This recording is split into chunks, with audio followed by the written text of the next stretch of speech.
பார்த்தீங்கன்னா, எப்போ மார்க்கெட் ஒரு ஹை வச்சுக்கிட்டே போகும்போது, ப்ரீவியஸ் லோவ டிஸ்டர்ப் பண்றானோ, அப்பதான் 25% செல்லர்ஸ் வந்து வராங்க, மார்க்கெட்டுக்குள்ள வராங்கன்னு அர்த்தம்.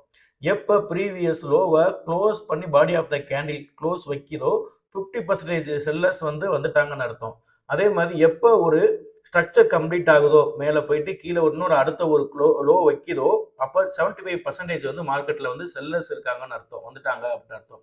எப்ப ப்ரீவியஸ் ஹைய டிஸ்டர்ப் பண்ணாம மார்க்கெட் போதோ, அது வரைக்கும் மார்க்கெட் 100% மார்க்கெட் செல்ல தான் இருக்காங்கன்னு அர்த்தம். யார் மார்க்கெட்ல ரொம்ப ஆ ஆக்டிவா இருக்காங்கன்னு தெரிஞ்சா மட்டும் தான் நம்ம கூட டிராவல் பண்ண முடியும். நம்ம இப்படில இதெல்லாம் நம்ம தெரிஞ்சா மட்டும் தான், நம்ம செல்லர்ஸ் எதுவும் சான்ஸ் இருக்கா, செல் இருக்கா அப்படின்றத சொன்னா நம்ம பார்ப்போம். இந்த இடத்துலலாம் போய் நம்ம பை பண்ணவே மாட்டோம். சரிங்களா? இந்த மாரி நம்ம லாஜிக்கோட தான் நம்ம ஆ எல்லாமே ட்ரேட் பண்ணுவோம். நம்ம சேனல்ல பார்த்தீங்கன்னா, வீடியோ 13லருந்து 17 வரை நம்ம இது ஒரு 5 சாப்டரா நம்ம குடுத்துருப்போம். எல்லாம் அட்வான்ஸ் லெவலா இருக்கும். நீங்க பாருங்க. கண்டிப்பா நம்ம எல்லாத்துக்கும் அது யூஸ்ஃபுல்லா இருக்கும்.